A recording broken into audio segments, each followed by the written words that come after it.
Florida gun owners got a taste of freedom in 2023. But here's the truth. It was only half the meal. The question now is, are we finally about to get the full plate? Or is the so-called Gunshine State stuck playing pretend? What's up, everyone?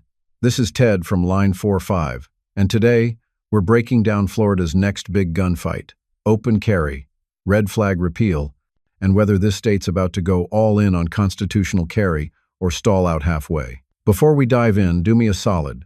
Smash that subscribe, tap the bell, hit all the dang buttons down there. You don't gotta, but it keeps this train rolling and lets me crank out more of this wild gun talk for y'all. All right, enough of that. Let's get back to it. Florida's reputation versus reality. Florida sells the Gunshine State image hard. I get it.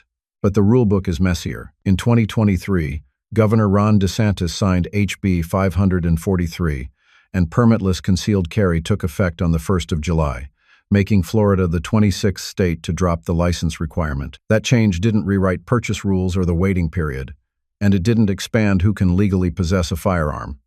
It mainly removed the state card you used to need to conceal. Local agencies even note the new law mirrors much of the old license criteria, just without the plastic in your wallet. Here's where the halfway free feeling kicks in.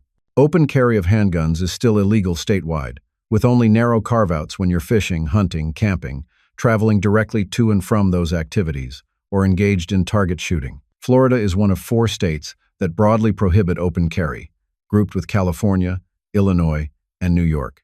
So you can lawfully conceal without a permit, but let that pistol print or ride outside the waistband in public, and you can catch a charge. That mismatch is what keeps Florida from matching its reputation. So is Florida constitutional carry? Depends on your standard. On paper, 2023 was a big step, but the practical, day-to-day rule says keep it covered. So how did we get here? I remember when carrying in Florida felt like you were asking the state for permission to breathe. You couldn't just strap on your Glock and roll. You had to cough up close to $100, get fingerprinted, sit in some boring class, and then sit on your hands for weeks waiting on a little card to show up in the mail. And get this, the whole thing wasn't even run by the cops, it was the Department of Agriculture. Yeah, the same folks checking citrus and cattle were the ones deciding if you could carry. That never made a lick of sense. Back then, Florida had one of the biggest concealed carry licensing pools in the country, with millions of people carrying that card. And every one of us thought the same thing. Why the hell do I need a government permission slip when my neighbors over in Georgia and Alabama were already walking around free without one? The pressure was boiling, and DeSantis finally leaned into it. In March 2023, he signed HB 543, and by the 1st of July, permitless concealed carry became the law of the land. For a lot of Floridians, it felt like freedom finally showed up at the table. But don't get it twisted. This wasn't a green light for everyone. You still gotta be 21, still pass a background check when you buy from a dealer, and if Uncle Sam says you're prohibited, nothing's changed. What changed is simple. We don't have to keep begging the state for a laminated hall pass just to exercise a right. The open carry ban and HB 31's challenge. Here's where Florida trips over its own boots. Yeah, we got permitless concealed carry now, but open carry? Still flat out illegal unless you're fishing, hunting, camping, or heading straight to the range. And I don't mean restricted in some places illegal, I mean banned across the board. You let that pistol ride outside your waistband at the gas station, and you're breaking the law. Doesn't matter if you're clean as a whistle, over 21, never had a run-in with the law. If it's showing, you're in trouble. That puts Florida in the same camp as states you'd never expect to be mentioned in the same breath: California, New York, and Illinois. Think about that. The so-called Gunshine State is lumped in with some of the most restrictive gun control states in the country. If that doesn't sound halfway free, I don't know what does. That's why Rep. Joel Rudman dropped HB 31-inch December 2024. He's pushing to finally yank that open carry ban off the books and let Floridians carry how they damn well please, concealed or open. Gun rights groups see it as finishing the job HB 543 started, because constitutional carry isn't really constitutional if you're still forced to hide it. The pushback's heavy, but here's the bottom line. This fight isn't about style points, it's about whether Florida actually lives up to its name or keeps playing dress-up while other states pass it by. The red flag law showdown. If open carry is the obvious fight, the red flag law is the landmine. Florida passed it back in 2018 after the Parkland shooting, when emotions were sky high and lawmakers were under heavy pressure to do something. They came up with what they called a risk protection order. A judge can sign off and let cops temporarily take your guns if somebody convinces the court you're a danger to yourself or others. Sounds neat and tidy on paper, but anyone who's lived with it knows it's ripe for abuse. One phone call from an ex, a neighbor, or even a family member, and suddenly you're in court fighting to get your property back. HB 31 isn't just about letting folks carry openly. It goes right at the heart of this red flag law and tries to tear it down. Gun owners see it as restoring due process. If you're really a threat, there are already laws to deal with that, from involuntary commitment to criminal charges. You don't need a shortcut that strips rights first and sorts the paperwork later. On the flip side, gun control groups and even some law enforcement swear this law has saved lives.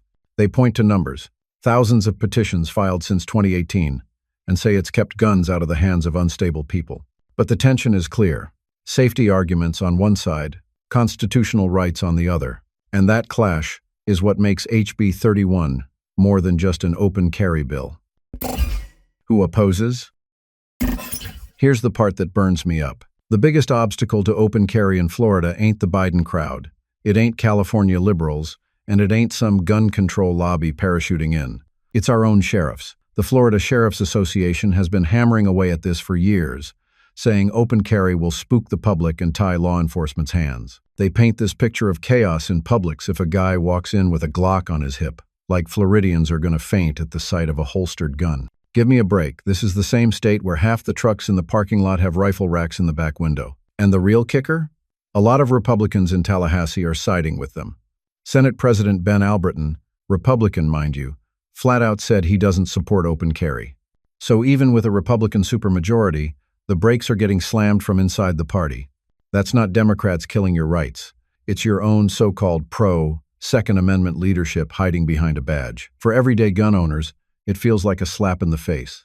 We gave the GOP power on a silver platter, we cheered when DeSantis signed permitless carry, and yet here we are still treated like kids who can't handle seeing a holstered pistol at a gas pump. If Florida Republicans don't get out of the sheriff's shadow, then HB 31 stalls, and the Gunshine State stays stuck halfway. That's the cold, hard truth. Florida is in the crossroads. Here's the truth.